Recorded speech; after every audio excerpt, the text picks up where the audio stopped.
Hello everyone. I'm going to go through the supplies you are going to need and the steps you will need to take during the online ACT test. So you'll need your laptop so that you can be logged in to this screen that I'm showing you currently. You will need this manual. It's 6 pages. We'll reference that during the actual testing demonstration. You'll need in your packet seal codes, and those seal codes will have the room number that you're in listed at the top. You'll need test tickets for the students. Those will also have the room number listed at the top along with the student's name. You will need the verbal instructions for all timing codes. And then you'll also need the timing code instructions for the timing code students that will be testing in your room. Lastly, the students will need their Chromebook, and on their Chromebook they will need to be logged in under apps in the lower left hand corner under the test nav. And when they launch TestNav, they may have to select ACT. I've already selected ACT. And then this screen will appear. Okay, so on test day, if we come over to this manual here, you will first of all need to unlock the test session. I will start the test session prior to you all logging in. So on your computer, after you log in, and this is in the manual I just showed you, you are going to go into testing and go to sessions. Once you're in sessions, you should see a list of all the testing rooms located here. So you'll find your testing room. So let's say you are testing in room 250. So you will select the box next to 250. Then under tasks up above here in the task sections, you are going to select show students in test sessions, control sessions, and then you will need to check the box that says room 250. If you do not check that box, you will not see the screen. And I'm going to switch over to the practice site here because the live site's not totally functioning yet.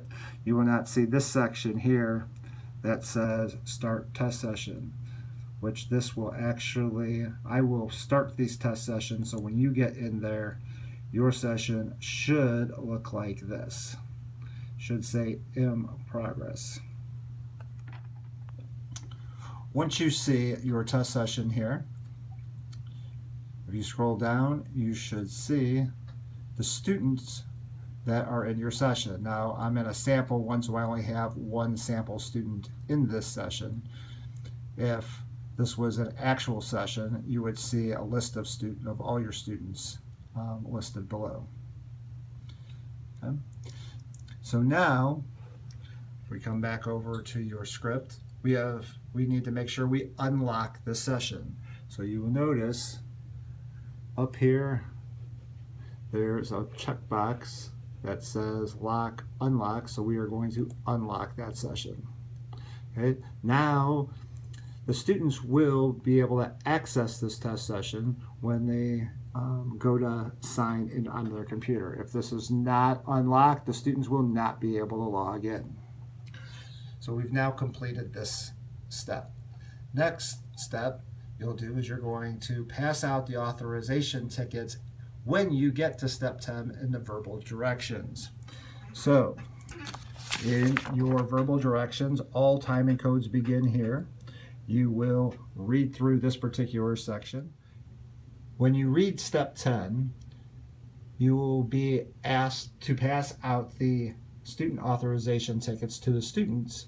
And then in step 12, they will be asked to enter that information from their test ticket into their Chromebook login screen. So they will take their authorization ticket, and at the bottom of their authorization ticket you'll see a username and password. They will enter that username and password on this screen here. Once the student enters their username and password, they will click the Sign In button, and it'll say loading. It will then welcome the student and ask them to complete some pre-test information. They will click Start, and this is all in your script, so you will just be reading the script at this point in time. And this information may differ. Ohio has certain information. This again is just a practice site. So the students will follow whatever screen prompts they have on their screen. Again, it may look different than what we're seeing here. It'll say end of the pre-test information. They will hit submit. Lets them know that they'll be leaving the section. They'll click yes, and they will be ready to take the English test. All students will stop at this screen.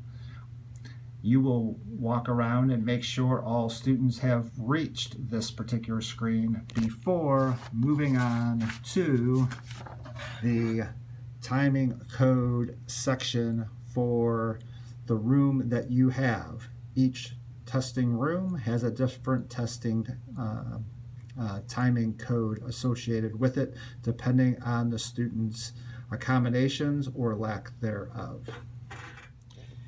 You will then proceed to read through the timing code script. Read through all this. And then at the bottom of the English section script, it will prompt you to give them the seal code. So it looks like on step 3 on timing code 1, although that might be a different step number depending on which timing code you have, you'll see where you will let the students know how many minutes they have. Again, the number of minutes will be different depending on the timing code of students you have in your room. And it's asked them to enter the seal code. The seal code is located in your packet. You have seal codes, and there's a different seal code for each test. Be sure not to write these on the board. These should be given to the students verbally and one at a time. Only give the English seal code during the English test. Do not give any of the other seal codes out so that there's no chance that the students start a section of the test that they are not currently taking. Once the student enters the seal code at the bottom, they will click the start button, and they'll get directions for that particular section of the test. They'll hit the next button, and they will get their first test question. Again, this is a practice test, not an actual test. They will proceed through all the questions. They will have a review button at the top. When they get to the end of all the questions, they will see an end of English section page, and they will submit. They'll get a warning to ask, are they sure they want to submit? They will click yes, and then it will change them over to the mathematics page direction, which they will be stuck at until you give them the next seal code. But you will not give them the next seal code until you are directed to in the packet of information on the timing code that you have in your classroom. During the test, at the top of your test session window, You'll see how many active students you have. The active students will be in green. If you have any students that have exited the test, they will appear in red. Any students that have completed will be in blue. And again, down here, you will see the student. It'll give you their status. This student is currently active. If you want to get more specific information about where that student is on the test, you can click the word active. It will open up a window and it'll show you the student's progress on the test questions that they've answered thus far. When the student has reached the end of the science test, they're going to get a Submit Final Answers button. They will click the Submit Final Answers. They'll get a Test Submit warning. They'll say, yes, submit final answers. At this point, if they choose go back to sign in, that will take them back to the original sign-in page. At this point, they can just power down their Chromebook and their Chromebook will go back to normal status when they power it back up. However, once they are completed, they should not be on their devices until all ACT testing has been dismissed. On your computer during testing, if you hit the refresh button, you will get a updated status of the students. So at this point in time, since the student has just submitted the test, if I hit refresh, you'll see that it went from green to blue. The student has now completed the test. Once all the students have completed the test, you will be able to stop your test session. If you have students that did not finish and did not hit submit, those students can be checked, and then under the status tasks over here, you can mark students test complete and hit start, and that will force the test to be completed, and then you will hit the stop test session. If you had any absent students, the system will not let you stop the test session.